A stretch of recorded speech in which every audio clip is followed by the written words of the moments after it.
Deo gracias. Gracias a Dios. Salve María. Salve María. Buenas noches, amigos, radio escuchas de esta emisora católica Radio María.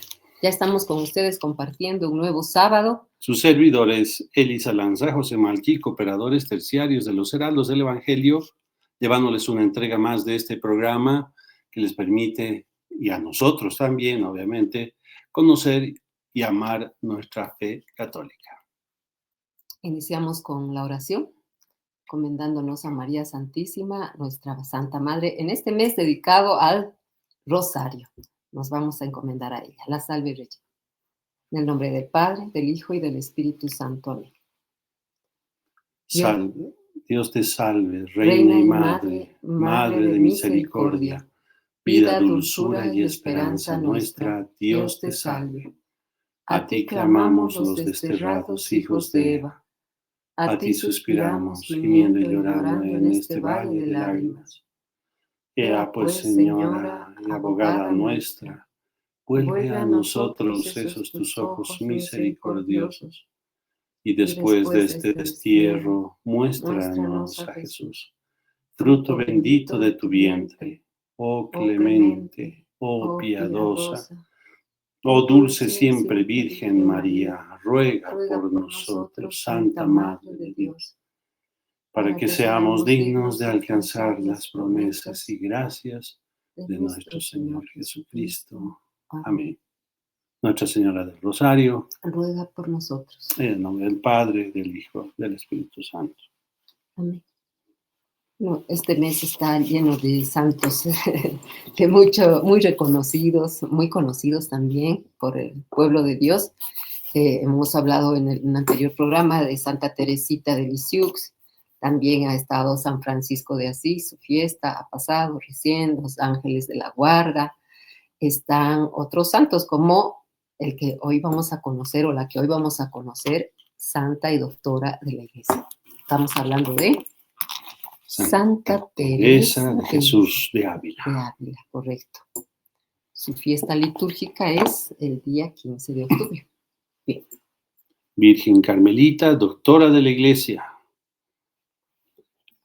¿Qué nos dice el martirologio romano? Memoria de Santa Teresa de Jesús, Virgen y doctora de la Iglesia, que nacida en Ávila, ciudad de España, y agregada a la orden de los carmelitas, llegó a ser madre y maestra de una observancia más estrecha, y en su corazón concibió un plan de crecimiento espiritual bajo la forma de una ascensión por grados del alma hacia Dios.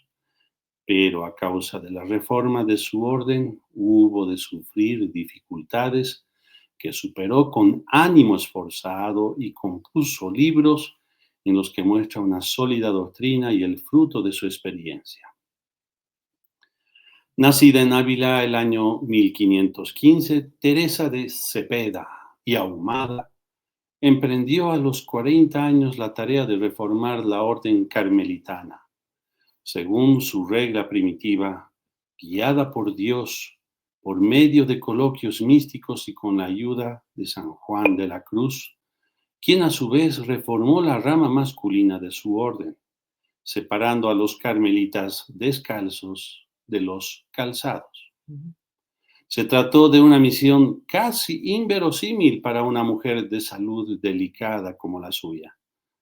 Desde el monasterio de San José, fuera de las murallas de Ávila, primer convento del Carmelo reformado por ella, partió con la carga de los tesoros de su castillo interior en todas las direcciones de España y llevó a cabo numerosas fundaciones, suscitando también muchos resentimientos, hasta el punto que temporáneamente se le quitó el permiso de trazar otras reformas y de fundar nuevas casas.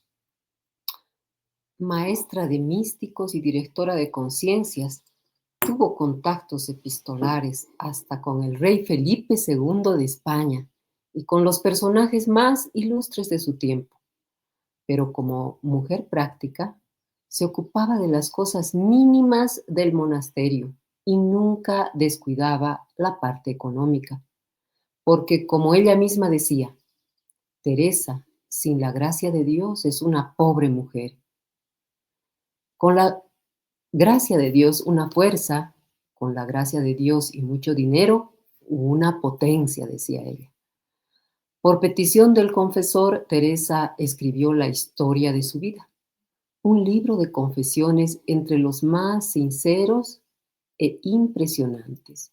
En la introducción hace la siguiente observación. Yo hubiera querido que así como me han ordenado escribir mi modo de oración y las gracias que me ha concedido el Señor, me hubieran permitido también narrar detalladamente y con claridad mis grandes pecados. Es la historia de un alma que lucha apasionadamente por subir sin lograrlo al principio. Por esto, desde el punto de vista humano, Teresa es una figura cercana, que se presenta como criatura de carne y hueso, todo lo contrario de la representación idealista y angélica de Bernini. Bueno, pues así la pintaban a ella, ¿no? Desde la niñez había manifestado un temperamento exuberante.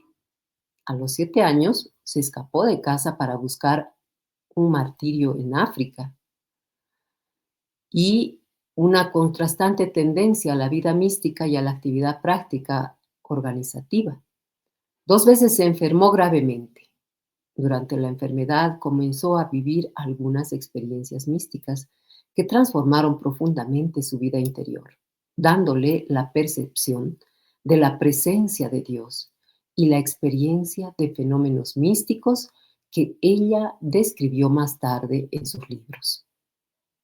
Por ejemplo, El camino de la perfección, Pensamientos sobre el amor de Dios y El castillo interior, algunas de sus obras. Murió en Alba de Tormes en la noche del 14 de octubre de 1582. Fue proclamada santa en 1622 y el 27 de septiembre de 1970 Pablo VI la proclamó como doctora de la Iglesia. Su vida es bastante amplia por todo el trabajo que hizo. Hay algunas frases conocidas de ella, muy conocidas en la Iglesia, como eh, quien a Dios tiene, no solo Dios basta.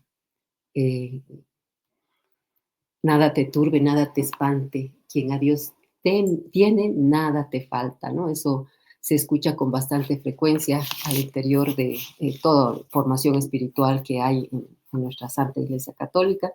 Y bueno, estos libros les invitamos también a conocer más de ella. ¿Usted quiere añadir algo más de la vida de esta santa? Porque, pues, así, mire, esto ha sido así una pinceladita apenas de la vida de Teresa, pero la obra de ella ha sido realmente, con la reforma inclusive del Carmelo, ha sido amplia, vasta y profunda. Siempre me he preguntado cuál es la diferencia entre los carmelitas descalzos y calzados, que hoy en día existen ambos, ¿no es cierto? Por ejemplo, yo conozco uno de carmelitas, pero no sé dónde radica la diferencia exactamente, ¿no? Hay tanto la rama de mujeres, un hábito de claustro, inclusive carmelitas, y la rama de sacerdotes carmelitas que conocemos también, pero no sé exactamente cuál es la diferencia. ¿Usted sabe algo de eso? No, tampoco.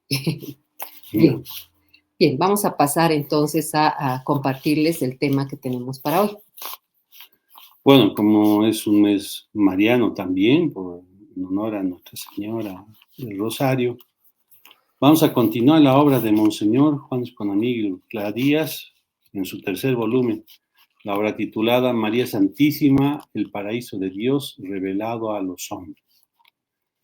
Y justamente como habíamos empezado este programa, haciendo alusión al Salve Regina, la oración compuesta por el doctor Melífulus San Bernardo de Claraval, que tiene una invocación muy linda, Nuestra Señora, oh clemente, oh pía, oh dulce Virgen María. Monseñor toma también esta misma aclamación y parte de este como un subtítulo y dice: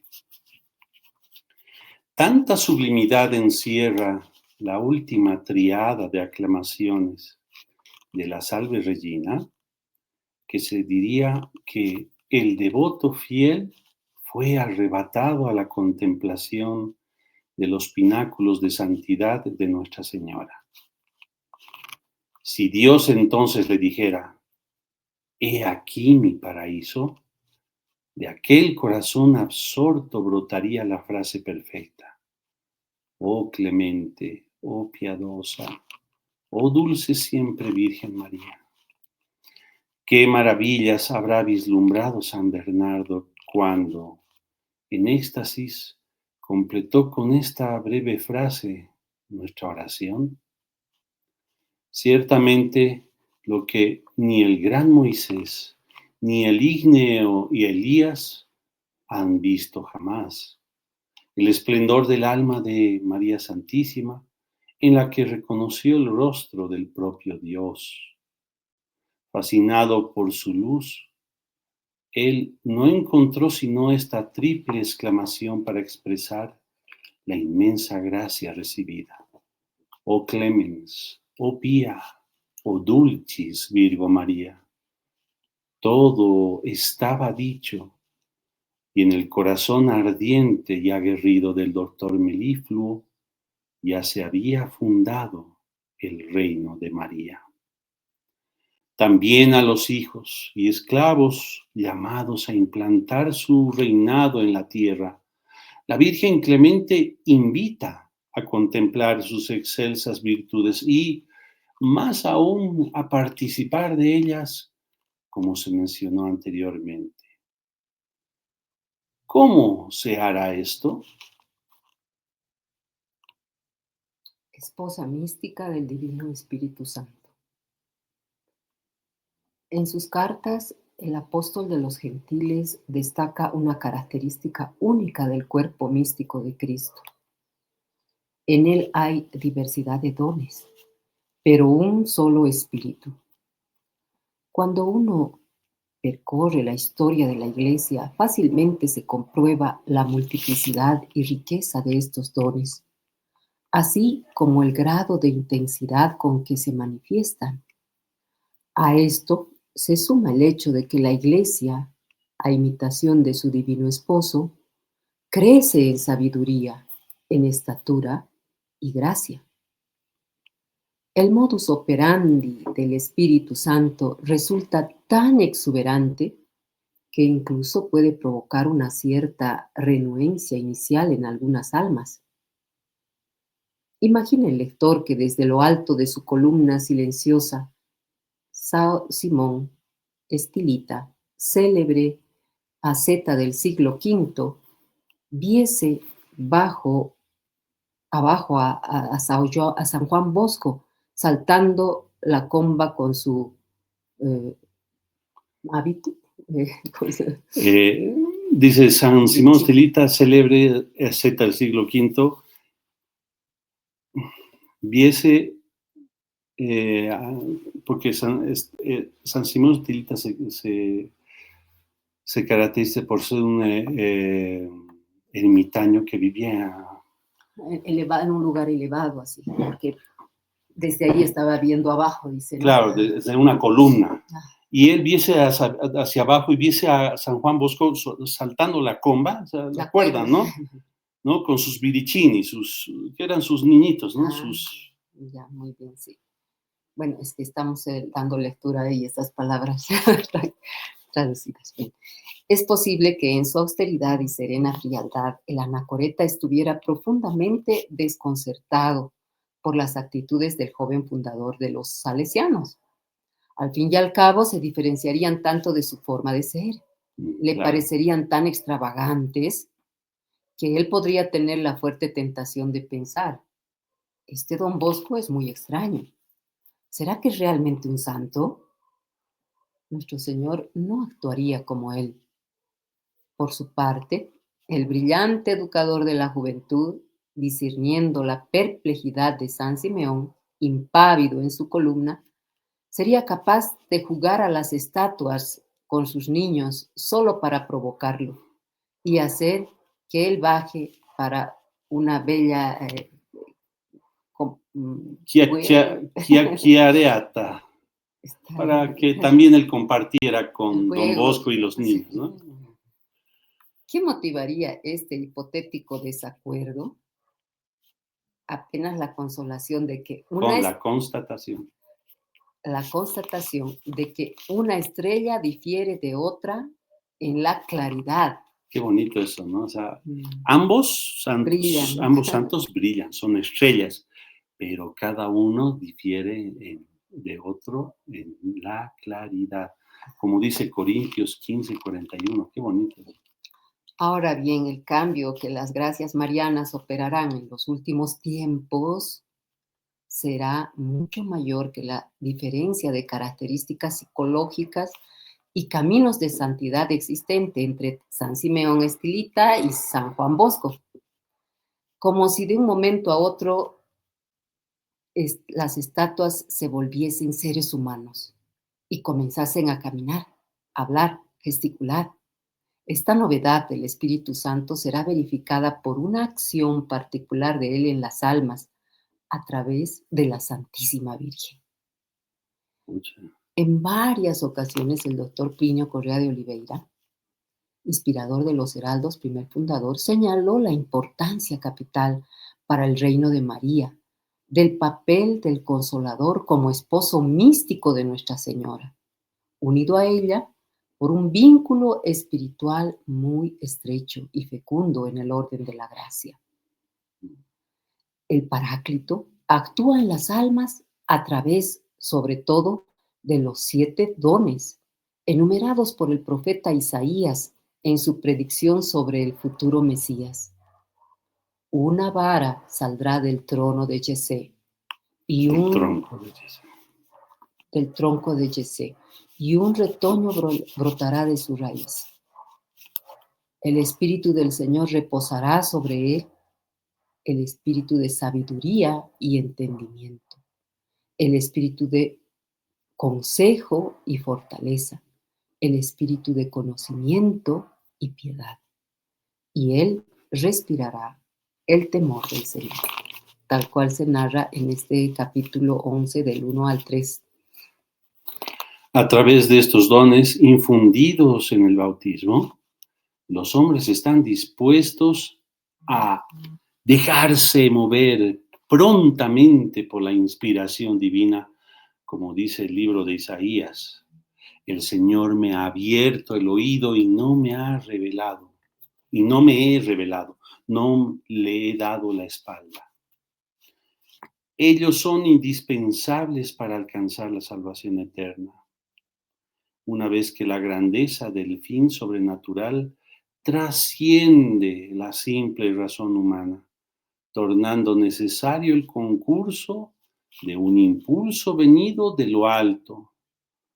Por eso afirma San Pablo, los que son guiados por el Espíritu de Dios son hijos de Dios. Y si hijos, también herederos. Esta verdad de fe, válida para todas las épocas, será especialmente profundizada y vivida por los santos del futuro, como profetizó San Luis María Griñón de Montfort. Gracias al influjo sobrenatural proveniente de la mediación universal de la Virgen, el Espíritu Consolador protagonizará esta era venidera. En María, por María y con María, la tercera persona guiará los pasos de los hombres para manifestarse en la asombrosa multiplicidad de su gracia. La guerrera inmaculada. En el reino de María habrá como que familias espirituales. Wow, eso es impresionante, esa afirmación, ¿no? Sí, eso no lo ve en ningún título o libro de teología, le aseguro. Familias espirituales. El reino de María. Ajá, que reflejarán de manera particular ciertos atributos divinos, como la generosidad, el heroísmo, la pureza, la piedad.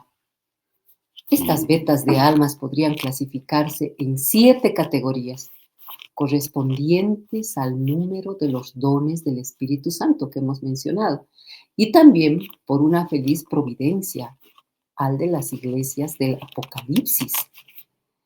Hay una nota especial ahí, Sí. valía la pena desarrollar, hay una nota del autor. Exacto, ¿no? Ahí menciona. Sí, sobre esta hipótesis. Hipótesis, ¿no?, que acabamos de mencionar, fue planteada por el doctor Plinio al comentar las cartas de las 7 iglesias. A las 7. Las cartas a las 7 iglesias contenidas en el Apocalipsis. Estas 7 iglesias podrían significar que la Iglesia Católica tenía 7 tribus o familias espirituales con diferentes atribuciones dentro de la lucha, en las cuales esas 7 diócesis eran símbolos auténticamente vivos. Retomando esta interpretación, algún tiempo después añadió: cuán vasto es el juego de analogías al que se presta la cuestión de las 7 iglesias, decía el doctor Plinio. En él entraría sobre todo la idea de que habría 7, es un número simbólico, de que habría tipos paradigmáticos de mentalidades católicas, con sus lados buenos y sus lados malos, su vicio capital y su luz primordial. Bien, esa es la ampliación y explicación que nos da sobre esta frase que habíamos mencionado al inicio. Al repasar las cartas dirigidas por San Juan a estas 7 iglesias, se percibe que ellas están místicamente asociadas a los 7 dones enunciados por el profeta Isaías, los cuales brillaron con incalculable grandeza en el alma de la mujer vestida de sol. La guerrera inmaculada irá que la guerrera inmaculada que infaliblemente derrota las artimañas preparadas por el demonio con pérfida insistencia contra la esposa de Cristo. Por eso, si fueran estudiadas con atención la suma de las perfecciones allí expuesta, nos permitirá intuir la opulencia de la gracia que habita el Inmaculado Corazón de María y las sorprendentes posibilidades que ella posee de elevar las almas de sus verdaderos devotos. A continuación, el autor se propone indicar, con base en este pasaje del texto sagrado, las posibles líneas de acción del Espíritu Santo por medio de su esposa, a fin de llevar la santidad de la Iglesia a su auge de expresión antes del fin del mundo. Qué bonito eso. Increíble, ¿no? O sea, la iglesia tiene que llegar a un auge de expresión, y justamente y esto está revelado en muchas profecías, la iglesia, ese auge de gloria de los 1000 años, algunos dicen 1000 años, ¿no? Donde la iglesia de espiritualidad, de santidad, de brillo, donde alcanzará este auge, ¿no? Que reflejará justamente estos 7 dones en su auge, antes del fin del mundo. Prosigue, Monseñor. La riqueza del primer amor. María Santísima es el tabernáculo de la sabiduría de Dios y la administradora celestial de sus bienes. Ella mantiene su corazón siempre abierto a quienes con recta intención lo desean entrar en él, a fin de extraer sus insondables perfecciones y obtener fuerzas para besar como ella lo hizo todas las cruces de la contradicción que la providencia destina a los, como el ángel de la iglesia de Éfeso. Aquí empieza una de las primeras de las 7 iglesias. La iglesia de Éfeso, ella merece ser glorificada en sus obras, en su trabajo y en su paciencia. Apocalipsis. Sus méritos insondables se muestran inferiores apenas a los de su divino Hijo. pues el Padre creó en él por medio de ella la longanimidad de la Virgen de los Dolores. En las contradicciones y en las aflicciones encantó a los ángeles y a los arcángeles por haber ella sufrido por el santísimo nombre de Jesús, sin jamás desanimarse. Apocalipsis 2:3. De esta manera, María se volvió invencible en la lucha, altanera en la desgracia, firme en las angustias, en síntesis, terrible como un ejército en orden de batalla. Cantar de los Cantares 6:10. Ningún poder en la tierra o en el cielo se atreve a levantarse contra su humilde y poderoso brazo. Estas palabras también se aplican a ella.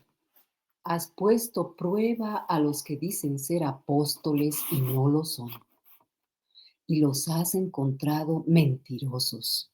Apocalipsis 2:2b.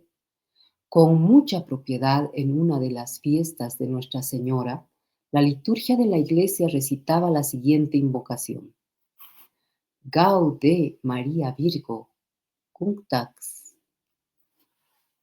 aereses sola intermedis, está en latín, Gaude Maria Virgo cunctas erese sola interimisti in universo mundo.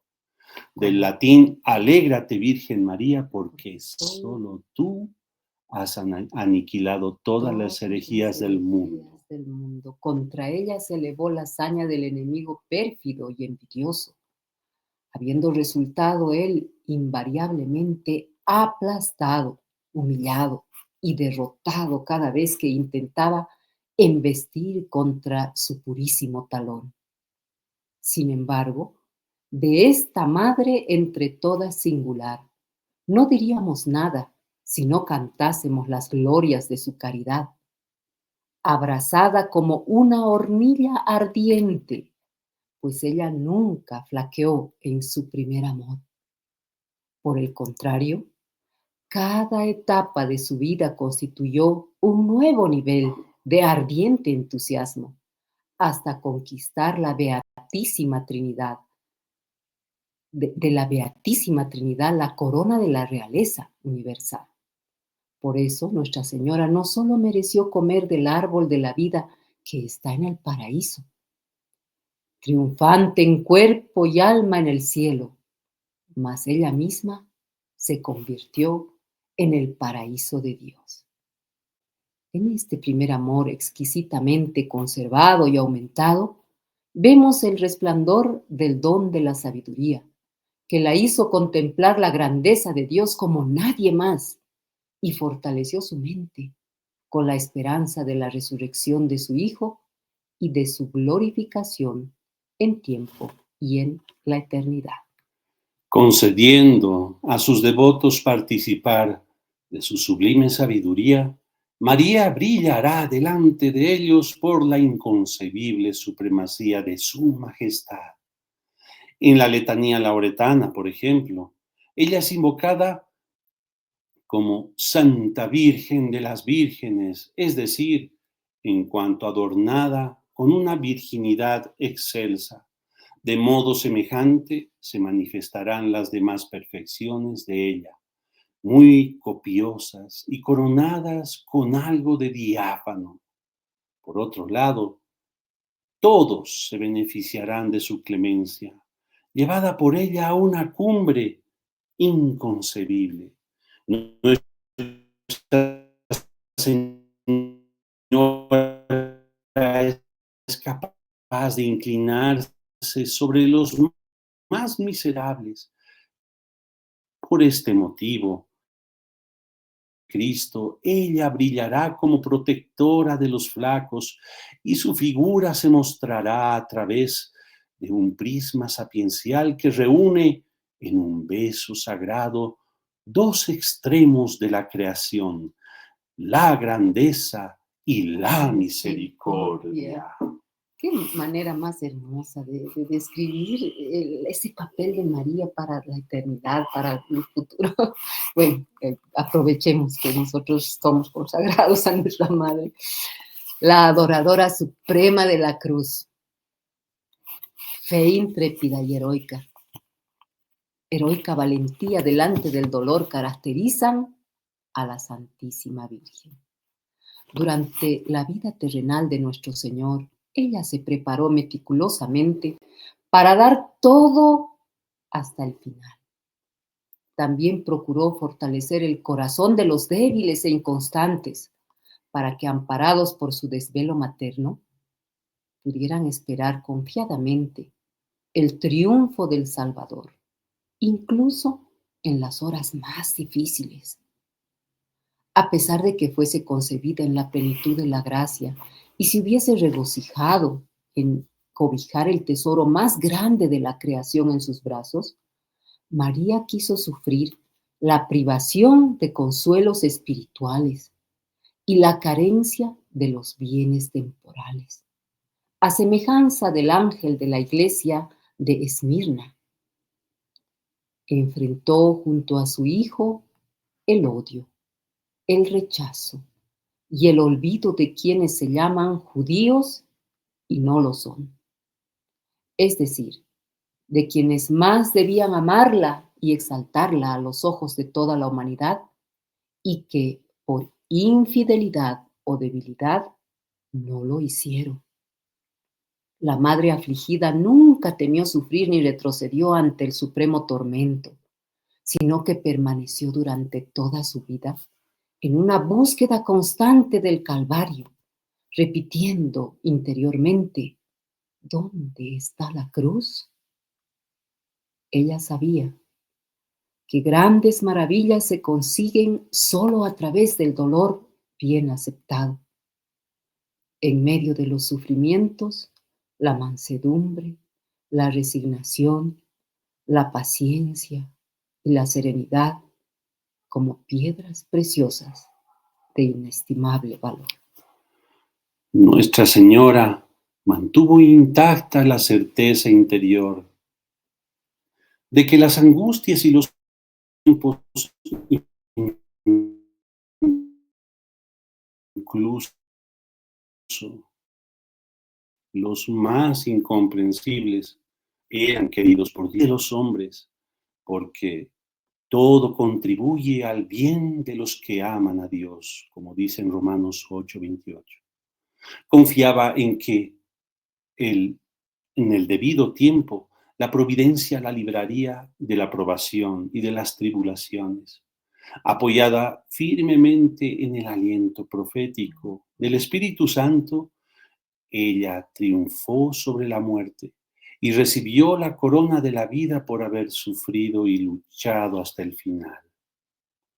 Favorecida por un agudo don de inteligencia, María había penetrado las palabras de su Hijo con gran perspicacia y profundidad, fortaleciendo su corazón en la esperanza para disipar las tinieblas de la perplejidad y la duda. La Virgen Madre se mantuvo firme en la certeza de la victoria, incluso ante el fracaso más estrepitoso, mereciendo así la vida imperecedera. El reino de María.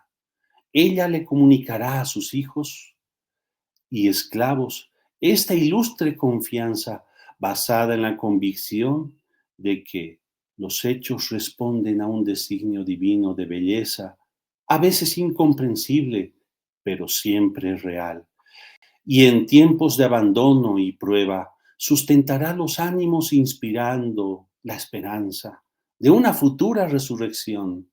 Las almas marianas sabrán por su parte asociarse al holocausto generoso de la Madre de la Misericordia, sin temor ni reserva, deseosas de consolarla mediante el ofrecimiento del propio dolor.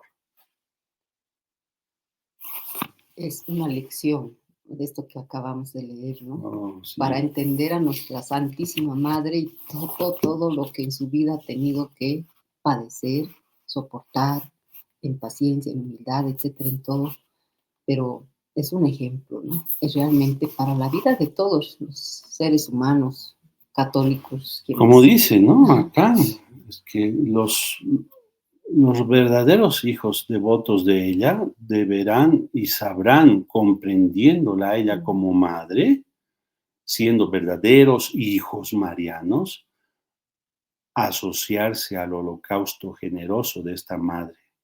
Y estos hijos, así asociarse con esta generosidad, sin reserva y deseosas de consolarle mediante el ofrecimiento qué del hermoso, propio ¿no? dolor. El propio. ¿Cuánta falta de esta generosidad ah, hace falta hoy en el mundo? ¿No? Hoy. Si hablamos que el hombre más, por el contrario, está alejado de Dios, y cuánto a desconocimientos, y de Dios está alejado, peor el desconocimiento de María Santísima. El rechazo al sufrimiento y a todo dolor también, ¿no? Lo natural, no se acepta. Y por eso son tan poquitos, tan pocas las almas fieles. Y eso ha pasado, eso ha sucedido siempre en los cambios, en los virajes, en los virajes históricos en los que Dios ha intervenido fuertemente en la historia de la humanidad. Noé y los poquitos que eran, ¿no? Y de ahí por dar, ¿qué otro evento así durísimo también? Lot, Lot, pucha, Abraham, ay caramba. Jonás, que estábamos también en tiempo de Jonás y que él ha tenido que padecer tratando de huir, ¿no? De la voz del Señor. Los y bueno, los últimos vástagos de la fieles de la casa de David, de los que descendieron San José, Nuestra Señora, que vivieron en el anonimato luego de ser perseguidos, masacrados, ¿no? Pues hemos visto, en algún programa hemos relatado lo que fue la persecución a todos ese grupo de niños, de jóvenes, de fieles que vivían en las periferias ni siquiera en el mismo Belén. Pero hasta ahora, señor José, o sea, si realmente nosotros amáramos a nuestra iglesia, el escuchar una noticia de que aquí más cerca en Chile se han quemado casi 300 templos católicos 297, con toda su 297 riqueza iglesias. histórica y valor espiritual, o sea, te rompe el corazón, te quiebra el alma si realmente amamos a nuestra iglesia. No ¿No estamos es cierto? hablando, oiga, ni hablar de lo que sucede en la persecución cristiana en África y en los países musulmanes, de corte musulmán. Estamos hablando de un país sudamericano evangelizado, ¿no? De tradición cristiano-católica. 300 iglesias. Eso, lo que hay por detrás es una ideología de persecución anticristiana notoria y nadie dice nada. Es que nos falta eso, esto que nos está diciendo, hacer unirnos en holocausto con nuestra Madre Santísima y ofrecer, ¿no? Ahí yo creo que por eso la riqueza de la orden de los heraldos del Evangelio, pues, porque el primer fundador, el doctor Plinio Correa de Oliveira, su amor, su gran amor, a prueba de fuego, amor a la Santa Iglesia. Un luchador, un defensor de la iglesia fue, ¿no? Y bueno, la Con el orden lo sigue futuro siendo. promisorio que él tuvo, habiendo sido a sus 24 años el diputado más joven votado de Brasil, de la constituyente de aquella época. El futuro por delante, podría haberse llegado a ser presidente, ¿no? Pero él dio, como él dice una frase famosa, él tiene, cuando era muy joven, di las espaldas a mi futuro, ¿cómo dice? Es que ahorita es la frase en portugués, cuando aún era muy joven consideré elevado las ruinas de la cristiandad A ellas di mi corazón, di las costas, las espaldas a mi futuro e hice de aquel pasado cargado de bendiciones mi porvenir. Aquello que estaba relegado, aquello que estaba pasando de moda, aquello que la gente, la humanidad estaba dejando de lado a Dios, la cristiandad, él hizo de ese resabio su, su, su porvenir. A eso se entregó él, y por causa de eso él fue muy perseguido, ¿no? Porque además en ese poco tiempo que estuvo como diputado, pues ¿qué hizo? Defender en la Constitución los derechos de la Iglesia Católica. Esa fue su mayor De la ocupación. Iglesia Católica, la sociedad, la propiedad privada y todo, y gracias a Dios hasta ahora no hay, Se pues, mantiene, no ¿no? hay pues reforma agraria en Brasil, por ejemplo, ¿no? Es uno de los legados. Por eso también fue reconocido como el pensador católico más grande del siglo XX. Y reconocido hasta con carta del que fuera después el Papa Pablo VI, entonces secretario Montini, secretario de Estado del Vaticano, que lo felicitó al doctor Piño diciendo que era eco fidelísimo de la Iglesia. Pero por todo eso fue perseguido, ¿no? Y dejado de lado. Ahora mismo esto que estamos compartiendo con ustedes, queridos hermanos, ¿no? De nuestro padre fundador, Monseñor Joao Escofnamiglio Cladías, esta obra maravillosa exaltando la figura de esta Madre Santísima, nuestra Madre, la Virgen María, que pues nuestro amor a ella pues tendría que ser igual al amor por la Iglesia. Nuestro Señor ya ha sentenciado, ¿no? Aquel que quiera seguirme, pues tome su cruz, niéguese a sí mismo, tome su cruz y sígame. Si el Hijo del Hombre no tuvo en tierra aquí mientras vivió, no tuvo dónde reposar su cabeza, ¿no? ¿Qué decía? Los zorros del campo no tienen madrigueras, y el Hijo del Hombre no tiene ni dónde dormir, ni dónde descansar. Por eso mismo, amigos. Y si eso hacen con el pastor, imagínense, ¿no? Con lo que harán si hieren al pastor, a las ovejas. O sea, realmente, y es lo que se ha repetido y es la constante, que aquellos que han sido fieles a nuestro Señor Jesucristo y han entregado, al punto de entregar su vida, ya sea con el martirio, o martirio psicológico de cualquier forma, ¿no? Por el tipo de persecución que haya sido, no ha sido fácil. No ha sido fácil. La misma Santa Teresa de Jesús de Ávila que hemos visto ella trasladándose en aquella época en borrico, en esos caminitos, de un lugar a otro, percorriendo España de un extremo al otro, caminando un día, cruzando un río, siente una mano invisible así y cae sobre los pedruscos del río y se moja y se machuca así. Se levanta, se está rehaciendo, levantándose y levanta la cabeza y ve ahí de pie nuestro Señor y le dice, nuestro Señor, ¿por qué permitiste? Sí, ¿por qué permitís que me pase esto? Le dice, nuestro Señor le dice, así trato a los que amo, a mis amigos, a mis amigos. ¿Y qué le dice nuestro Señor? Le responde, y la monja toda con ese carácter español, le dice, pues, con razón tenéis tan pocos. Así son, sí, es una anécdota de... Son pocos, es angosta la puerta, es estrecho el camino, o sea, las señales son inequívocas. Pero el ganarse el cielo es realmente como dice San Pablo, el apóstol de las gentes, un buen combate. Si no haces el buen combate, no te merece el premio de la gloria. Así es. Por eso, sigamos escuchando estas narraciones que tienen por objetivo enardecer nuestro corazón. Y conocer a esta generala, a esta buena madre, nuestra capitana generala, que ya ha vencido al demonio y tiene, pues, y a quien debemos aferrarnos hasta el fin de nuestra vida para que nos guíe a buen puerto, ¿no? Sobre todo en este negocio principal que es la salvación de nuestra alma. Pero llamados como somos al servicio de esta gran señora, de una gran causa, al servicio de la iglesia, siendo verdaderos católicos militantes. Eso, así es.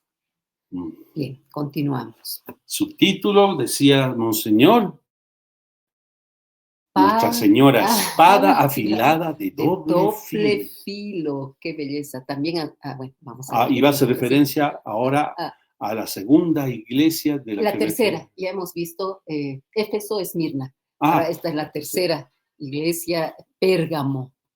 El ángel de la iglesia de Pérgamo fue llamado a conservar una fidelidad adamantina aún viviendo donde se encontraba el propio trono de Satanás. Nuestra Señora, receptáculo de todas las gracias, defiende y estimula con admirable constancia a aquellos hijos y esclavos que tienen conciencia de su debilidad para mantenerlos inmunes al contagio del espíritu del mundo. Como madre celosa y vigilante, ella no permite que las doctrinas mentirosas del demonio los hagan tropezar y caer en las inmundicias de la idolatría. ¡Qué belleza! O sea, cuán protegidos nos podemos sentir realmente. La sapientísima Virgen tiene un don de ciencia inusual que la lleva a distinguir radicalmente el bien y el mal, a imitación de aquel que empuña la espada aguda de dos filos. A través de este don, el Espíritu Santo también le comunica una noción amplia, colorida y rica respecto del orden del universo, que constituye una especie de plenitud del conocimiento místico. Esta visión única y vasta es uno de los tesoros depositados por la Santísima Trinidad en su alma virginal y le otorga el esplendor de todas las vocaciones, misiones, cruces y glorias del pasado, presente y futuro. Por eso se puede comparar a María con el maná que contiene todo el sabor. Para quien de él participa, está reservado un nuevo nombre en Cristo. Al vencedor le daré maná escondido y le daré una piedrecita blanca en la que estará escrito un nuevo nombre que nadie conoce sino el quien lo recibe.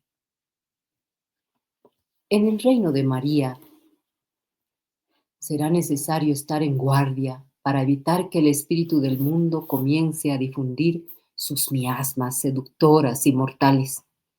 Con este objetivo, Nuestra Señora favorecerá en unión con su divino Hijo y Esposo, en unión con su divino Esposo, la existencia de almas intolerantes que obstaculizan el camino de la idolatría y los horrores del mal, como narra en Apocalipsis 2:16. También se mostrarán capaces de la mayor ternura y afabilidad, precisamente porque en tiempos de paz habrán permanecido vigilantes, previsores y dispuestos a los mayores sacrificios.